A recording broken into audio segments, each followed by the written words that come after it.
Good morning, traders. This is Pierre. We'll go startuptrading.com. It is 8 minutes till 9 a.m. Eastern Time on Wednesday, December 10th, FOMC day. So looking back at yesterday's action, right, we had a fairly small range, about 20 points in the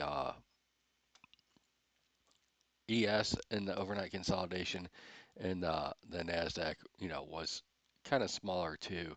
And then as you look at the day, right, it just kind of stayed with just retracing that most of the action was in the overnight inventory from yesterday, and just a little bit different distribution. If you look at this distribution here for the Nasdaq, right, you can see that most of the traders, most of the distribution was above 25,686, and then for the ES, it was just really a that bell curve distribution with it, uh, you know, ending the session near the low end of that. And if you look at the keep me out of trouble fibs here, uh, we had that morning push up and then just nothing, just flat sideways for the Nasdaq the rest of the day, really. And then if you look at it, a little bit, you know, backed out more, it was just inside of the previous day's value area for both the ES and the Nasdaq. That's where we spent it. Uh, a lot of the trades were for the Nasdaq were around that 625 on the Qs is where we were. Spent the majority of the time. For the S&P 500, the cash market really didn't do much, right? Uh, and then the SPY, uh, tried to get above that 685 and failed, with the majority of this session being between 682 and 685, or sorry, 683 and 685. So looking at really where we're at, you can see that uh, it's that midpoint for the S&P, which would be around that 685, uh, or 68, 62 on the ES futures. We've got a grouping a little bit below there and a grouping above it. But if you look at it, we've got basically three little high volume nodes in here, separated by these low volume nodes. Uh, that really goes back to this distribution that took place between October 10th and uh, October 2nd and October 10th. Uh, so that was a little, the distribution above there. We'll see what we say. For this week, uh, really what we want to see is, and even going into OPEX next week, we have the VIX roll next Wednesday and then OPEX next Friday. Uh, our point of control from yesterday is 68.62 basically, and then we got 69.40 above and 67.80 below. So I think that's still your extreme ends of the range, and that's quite a bit of distance. But I think it's going to take a lot to get out of this range. Any pullback, if we do break this next week on the lower side, uh, you're probably still having a very hard time making more than 50 or 60 points progress below that level. We'll have to, see which way the ball bounces here, but very high and tight consolidation is what we've had for quite a while, and we're due to kind of break out of this area. And today could be a catalyst to get us that move, right? We're always looking for a bigger catalyst. So on the finer points of profile, there's a split on the Nasdaq right around 25,668. It's kind of like an above or below mark for me. You can see we had some consolidation under there for most of the night. And then we popped back over it, hit value area high, and just come back and retested it right now.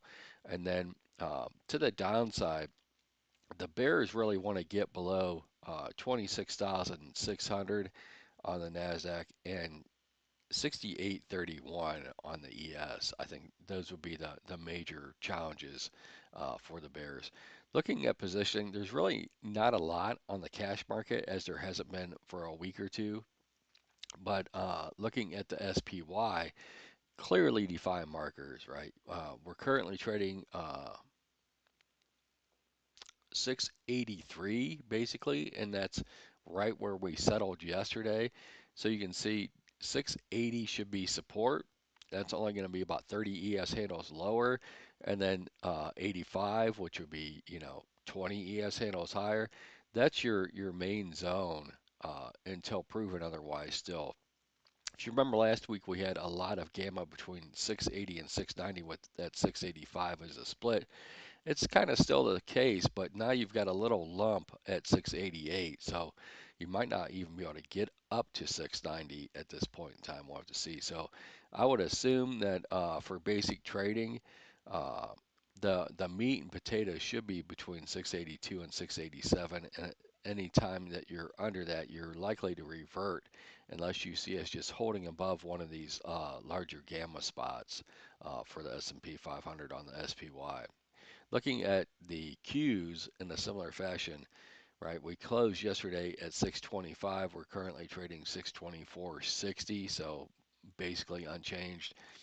And you can see from 622 to 625 and 625 to 627, you know, that's your near-term range. So basically, that's about 100 points higher than we're currently trading would be the top end on the Nasdaq, and the lower end of that would be about 120 points lower. And then if we can breach above 630, I think you could really just consolidate in a frustrating range of 630 to 631. And keep in mind that uh, you've got before today at 2 o'clock and after today at 2 o'clock, right? So before today, you could get anything. After 2 o'clock, right? We could just start ping ponging off of these levels, like hit them, bounce, and have some wicked, anywhere between 80 and 120 point moves fairly quickly. And then, but these are the bands that should hold it in place. And then on an extreme upside case for today, I think 635 would be your extreme top. And if you really got things going to the downside, and if it was just a puke for whatever reason, I don't think you're getting below 615, and 617 probably will be your first stop. So if you hit 617 the first time, you should get a bounce back up. If you can't get back over 620, you could test 615 into the close.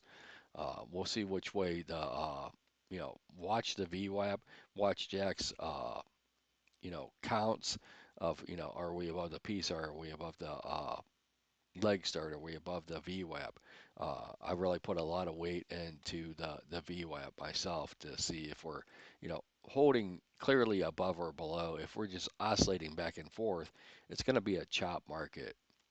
So, uh, you know, before FOMC, just, remember yesterday's value area is today's value area. So we got that build up. So we should get some tests above and below. And if you can't make it, right, you're likely, when we have these very small value areas, you're likely to trade the range multiple times during the session. Uh, Unless you're clearly holding above it or below it, it should be just a fade, uh, especially if you hit these lower sections. So we'll see what happens once the bell rings. But remember, the game completely changes at 2 o'clock. The stuff's out, and then you got Jack's 25-minute time cycle, and you'll have Powell on the mic from 2:30 to 3:10 or 3:15 or so. And that's really when you should start the bigger gyrations, the shakeouts, and then if you're going to get a directional move into the close, that's when it should start. I hope this helps. You guys have a great day. I'll talk to you tomorrow.